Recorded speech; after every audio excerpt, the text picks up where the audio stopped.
I got a special guest here with me. He's been on Killer Instinct Crossbows, and now he's on Killer Instinct Crossbow Hunters.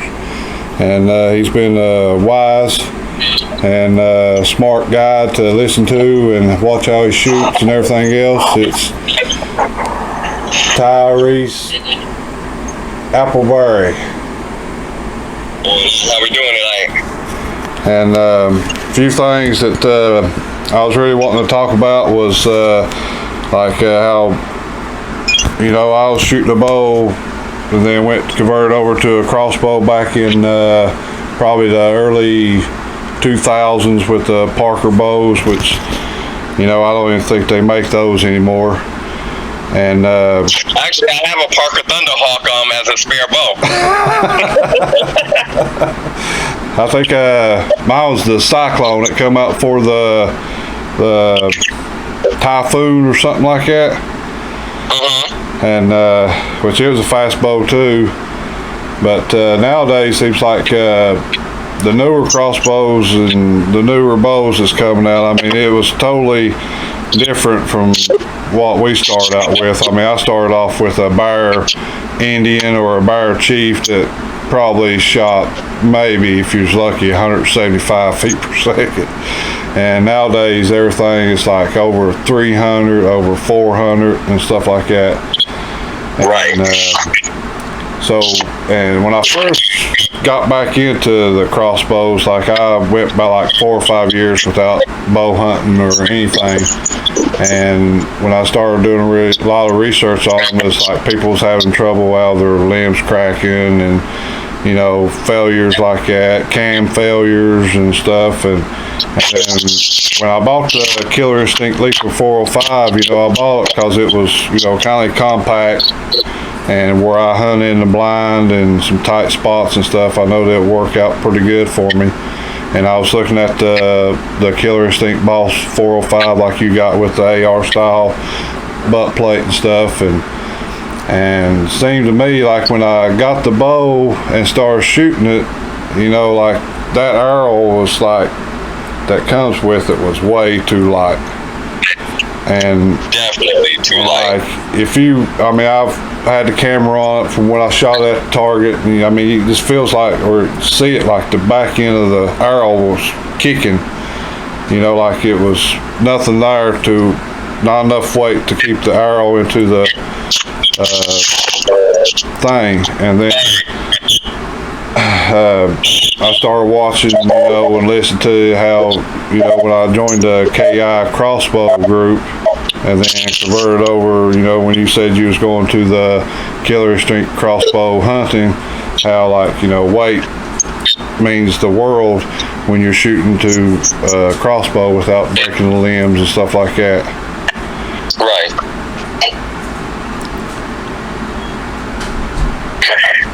So, don't mind me, I'm still moving around while I'm out here trying to work, but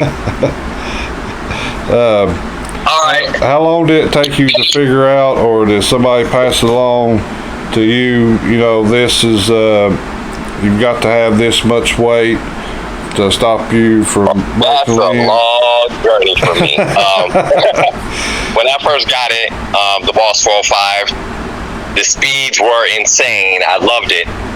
All of about 2 weeks worth of it before my limbs or my the laminate on it started to crack, and then the limbs went on and splintered and fractured. That set me in a tailspin. I was beside myself, because by this point in time I was in love with the crossbow, loved it, and having to not shoot it again and have to wait for limbs and stuff to come in, and initially they ended up sending me a brand new head, which was great. But during that wait is when I pretty much dove in to why did this happen. I didn't have no whole bunch of experience in it. I didn't have no groups that I was members of to even guide me in the right direction. So it was going onto YouTube, putting in the bow, hearing some stories, watching countless videos, and got kind of stuck on this guy they call the Ranch Fairy. So I reached out to him, and that dove me headfirst into you needed weight. And with that, I met another guy, and he told me about the bolt weight minimums and this, that, and the third, and I applied it. And instantly, it was a difference from the feel of the shot, the quietness of the shot, the accuracy of the shot, the flight of the bolt being stable. And from there, I went to trying different bolts to try to see if it'll work better, to see if it was just that particular bolt that went with it. And ultimately, I ended up doing nothing but staying with that bolt. I stayed with the Hyper bolt. Give me a second, little fingers getting on my nerves. I ended up staying with the Hyper bolt and rebuilding those. I tried the pile driver bolts, and it proved just to be way too much hectic, just to even try to rebuild one of the pile driver bolts because of their unique size. So another friend of mine sent me some heavier inserts and said try these, and I tried those, and I ended up with several bolts weighing 550 grains, a couple of bolts weighing 495 grains, which didn't last too long. I even have a couple of bolts now that weigh 683 grains, which still fly hard, still fly straight. The trajectory and the accuracy on those bolts are still insane, even that they are that heavy. But ultimately, the 550 grain for my crossbow actually ended up being the hardest as far as the kinetic energy wise, the most stable flight, accuracy, consistent over and over and over. And then I got into the knock tuning and things like that. The Ford FOC, I definitely love the FOC. I am right now at 28.7% FOC, and the penetration with it is insane as well. And I'll tell anybody, don't shoot those light bolts. Don't. It's the equivalent of dry firing your crossbow. And I don't care what a sticker on a crossbow says. I don't. I've been doing these particular bolts with the heavyweight now for over a year and a half. I'm well over 5,000 shots with my crossbow with the new set of limbs without any problems. Yeah, I do go through string and serving to the point where I actually learned how to do my own servings. However, I don't have a problem with my limbs anymore. I've helped several guys out, and as far as I know, they haven't experienced any of these issues again, except maybe their string issues. But I'm working on that too. So now I'll just like I went up to the Carbon Express Mayhems, which is like 420 with the field tip and broadhead. But now I'm not an everyday shooter with my crossbow. Like I'll get it out and shoot it right before season, and then when deer hunt season's over with, it goes right back in, or as soon as rifle season comes in, I put it back in the case and put it up, and then won't have it back out till next season. Now, if you don't shoot that much, will 420 be all right, or 450, or does it have to be that? I won't say it will. I can't convince myself that it will. I have had friends who shot, like with yours is your 405, your bolt minimum is 525. Had a friend who shot right at 500. He shattered his limbs sitting in a blind. Okay, I have guys like, well, I did go up to this weight and it still broke. Well, were you shooting lightweight before you went up to those weights, or did you start off fresh with fresh limbs in that weight? Well, no, I was still shooting. Okay, to me that says whatever damage you were going to do to your limbs, you did to your limbs while you were still shooting the lightweight. So if that's how you decided to do it, that's how you decided to do it. However, when I did it, I didn't start after shooting lightweight. I got new limbs and went immediately into the heavyweight, and I haven't had a problem since. So to any of the guys who still want to get out there, well, I'm gonna shoot just a couple, I'm gonna do a couple. It only takes one to do any kind of damage internally to your limbs, and then you start shooting the heavier weight, and it might prolong it just a little bit. But to me, in my opinion, the damage was already done when you decided to shoot another light bolt. Right. Then there's those guys who's like, well, no, I've only been shooting this much and I haven't had any problem. Well, that's one of those things. I can't say why. I can't say, will they ever have a problem? No. I'm just basing it on experience that I've used and I've had doing it. So. I know I had, like when I first got it, I probably shot like maybe just enough to line the scope up. And then my scope went bad.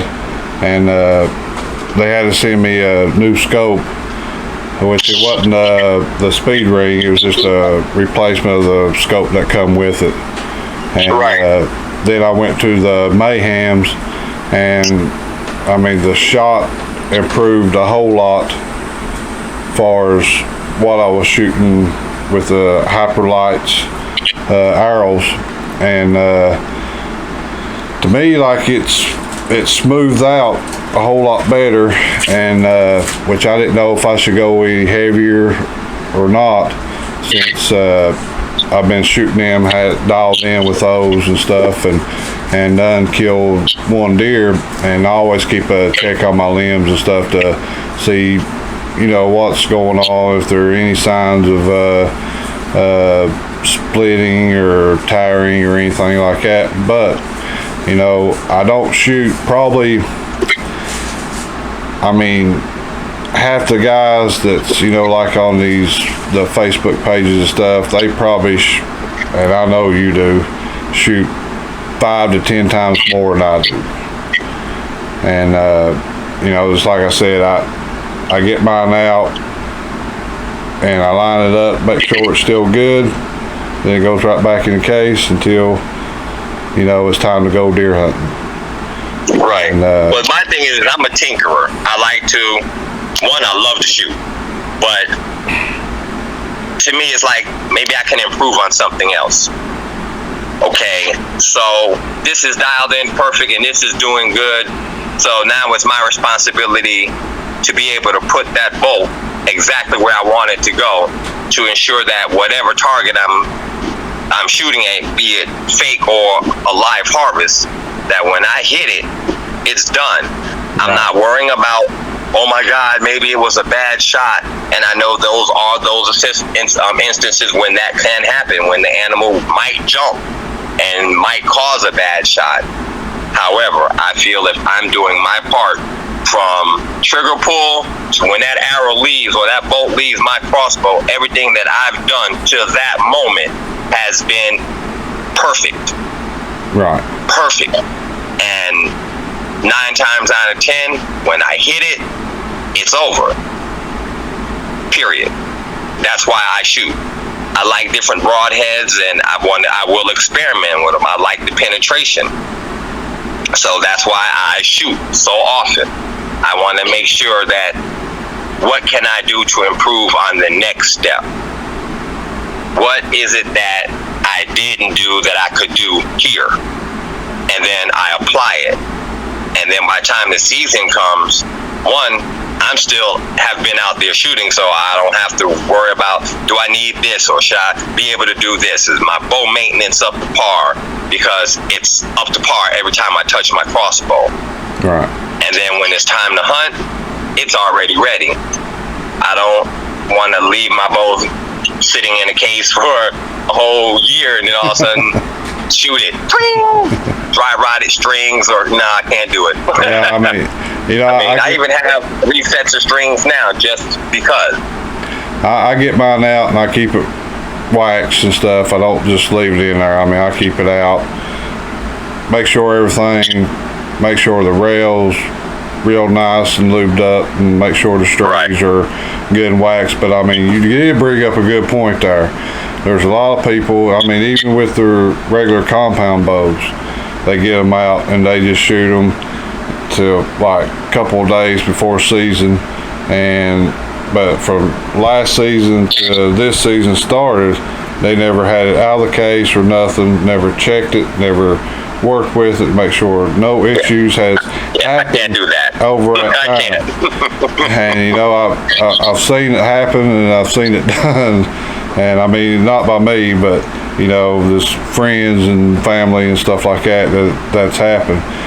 But I mean, if like when I jerk my crossbow out and I shoot it, I mean, from like me and my buddy Chris, we put a lot of shots in, you know, that day and the day before to get them dialed back in. I mean, mine was shooting low, you know, but you know, how many people you think is out there that just says, well, you know, it was shooting good when I put it up, so it's got to be shooting good now. So, and they just get it all together and just go on.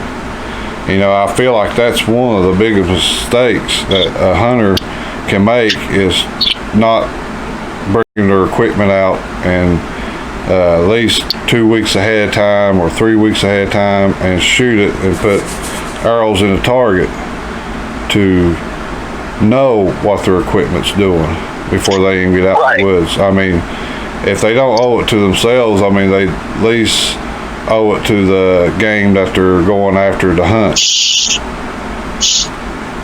And that's why I do it. I feel as a hunter, and me being a responsible hunter, I owe whatever it is, if it's a hog, if it's a deer, if it's just a rabbit, I owe that animal everything to be exact as I can.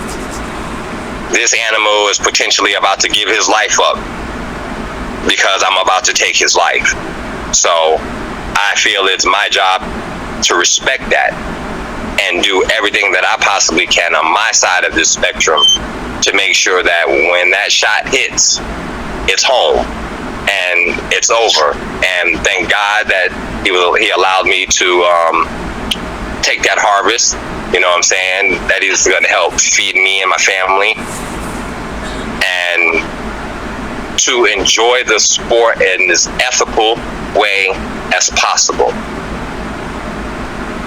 We unfortunately can't hunt every day. Well, you can, especially if you're doing hog hunting and stuff, or if you're out in Texas and you get the opportunity to go sit out on some exotics because there's no tag limits and stuff like that. But we owe it to that animal. Even with the feral hogs, they are a nuisance animal. But then I see a lot of these videos, these guys just out here and slaughter them. Okay, no, I can't get behind that. If I'm going to take that life is going to give me life, or it's going to give someone I know life, because I'll be able to donate that to a homeless shelter or something like that, not just for the sake of, I went and killed 12 hogs today, and really? So that made you feel important about something because you slaughtered 12 defensive animals? Really? Granted, they're nuisances, but who said they're nuisances? We did. They're not necessarily a nuisance. They're food, they're life, period. So I make sure I stay on my job. I make sure that when I'm able to get out there with my crossbow and practice, I'm practicing to the best of my ability. That when I do get out there and I'm sitting in that tree stand or I'm sitting in that blind, I'm doing everything to the best of my ability. That when that animal comes into my crosshairs or my crossbow, that when I let that bolt fly, everything I did to that moment was absolutely, without a doubt, to the best of my ability. Period. And I will preach that to anybody. It don't matter how good you think you are. It don't. Because if you get out there and you're all cowboyed up and you're not prepared mentally, you're getting ready to maybe hurt someone else, or least of all hurt the animal that you're trying to hunt. You know, we owe that to them. That's like a point that I like to make too. You know, a lot of people thinks it's just about the hunt. Well, what about the journey that it took you to get to that hunt? That's what I love, the journey. You know what I mean? This is why I make videos all the time. This is the journey to that moment. Like, I mean, we work hard, you know, for our deer to make it not just well, to feed them just through deer season, but we work hard to feed them from time they start losing food. That way they'll have green food all the way through winter and all the way up to spring. And yeah, it's hard work. I mean, sometimes, you know, it ain't like, I mean, we don't go lease land. I mean, you know, we've got other properties. Most of the properties that we hunt is somebody else owns them, but we work them. We help work them and all this stuff. I mean, yeah, we got soybeans and we've got corn, but do you know how long it took us to put that soybeans out? You know how long and hard it took us to put that corn out? Day in, day out. That's the next part of my journey. You know, my next part of the journey in this season, come September 12th, will be my official second season of hunting with a crossbow, and the journey seems like it's getting bigger and bigger and better and better. So my next step in this journey is to learn how to do proper food plots, you know, to get my skills to where I can read the signs, read the woods, read the paths, read bedding areas, things in that. You know, tracking animal movement, whether it's raccoons coming in all the time or the deer, which way they come in and which way they exit. How long are they staying almost to the minute on a food bait that I lay out? I think I've got 2 bags of horns a week since the hunting season ended last year, and keep my areas baited, keep them coming. We went away from putting out corn. We went to from starting them on minerals from time to about the second week of January. We start putting out mineral licks, because that's when our old ones usually run out, and we put them out. And then like I think in May I start planting soybeans on one place, and then I just planted I just went right through it and put alfalfa. It's a real good source, and it lasts us all through fall and winter, and it stays real green and tender for them. And that really draws me. A lot of people's like, well, you know, how do you grow these deer? I said, well, some of them I didn't grow. Some of them I stole, because I've got green food on my property and they ain't got none over there. So, you know, and that's another thing. I mean, I've been hunting for years. I don't know everything, and don't act like I know everything, but I do know enough to where it helps me and helps the deer herd. And that's what some hunters get away from, is not watching their deer herds, and they're acting like, well, you know, what happened to the deer that I had here? Well, once you stop putting that corn out, they're not going to come back to you, because you've got nothing on your property to keep them there. Right. If you ain't got that's one of the things I learned from my first season. I only had does show up at this one particular spot I call a honeycomb hideout, and the whole summer, this whole off season, I've been baiting it. So I finally went out there and started putting my cameras back out so I can start tracking movements now. And lo and behold, I got 3 or 4 decent bucks. I know a definite big beastie of an 8. And last year it was unheard of. Would never even known a buck like that would come into my property. Least of all 3 or 4 of them. Yeah. And a couple of spikes. So if you got my mineral block that I put out, I got them strategically located, because there's a creek that runs through both parts of my different places that I go. So they don't have to go nowhere. They don't have to go nowhere for water. They don't have to go nowhere for the corn or whatever it is I'm throwing out there. They are right there. They're mineral, their water, and their food. Boom. That keeps them around. And as long as I keep the area pretty much cleaned out where I'm going to hunt at, I can go in there and leave less of a footprint as possible, so that when I get out there, nothing has changed, except I have more deer coming in.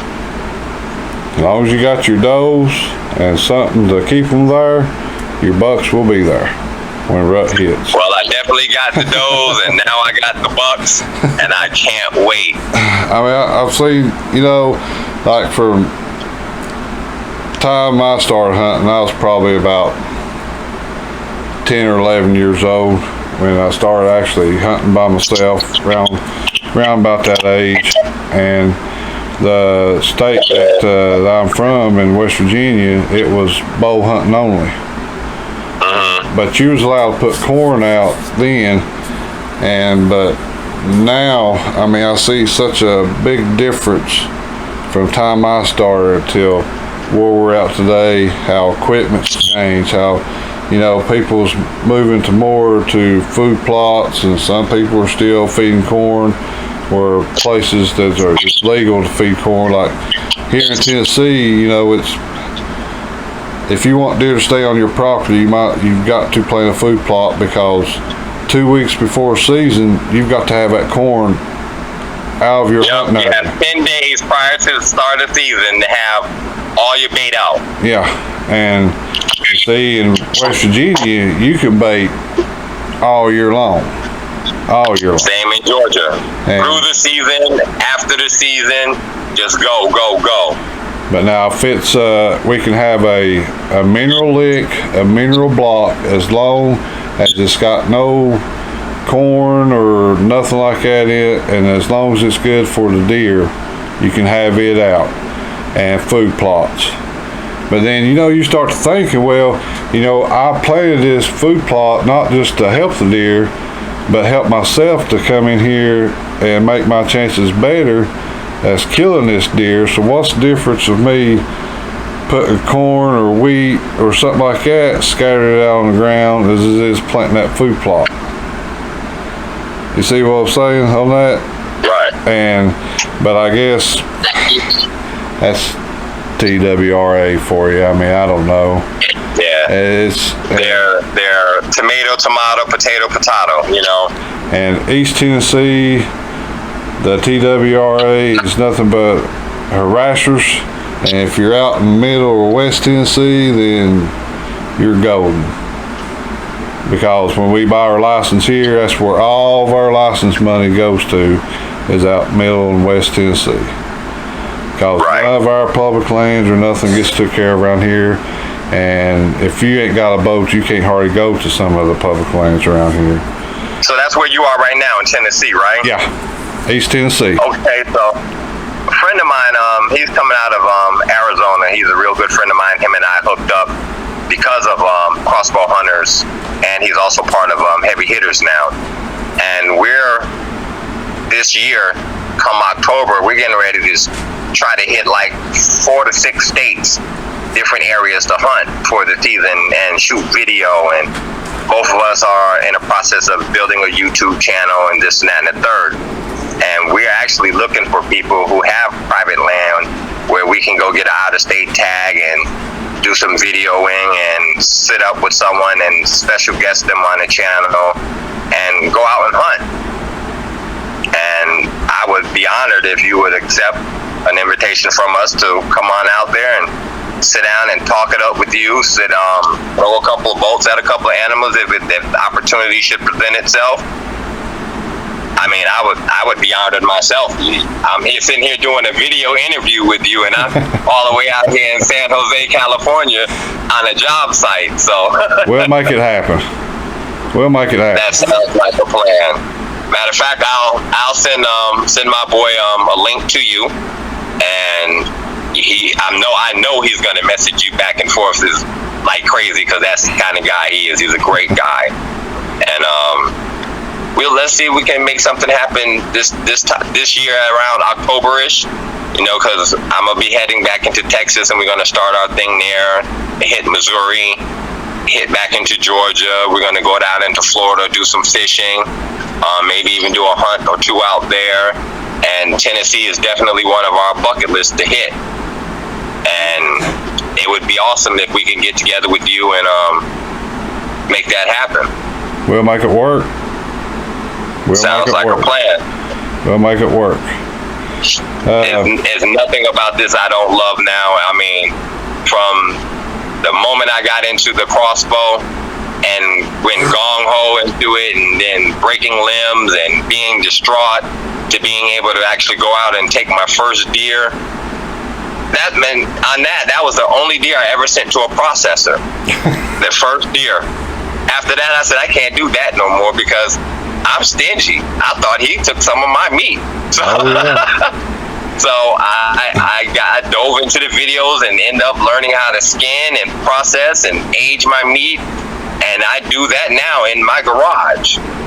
And plus, you know exactly what you're getting.